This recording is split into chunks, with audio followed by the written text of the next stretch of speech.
Hello guys. 7 minus 7. 7 minus 7 is what? 0. Times 7 minus 7. 0. 0 times 0 will give us 0. This answer is not correct. According to BODMAS,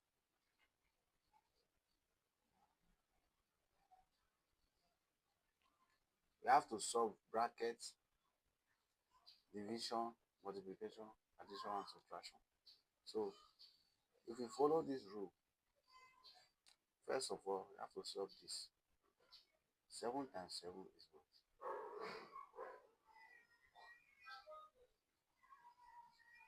49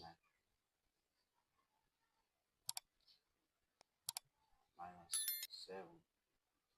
7 minus this, cancel this. The answer is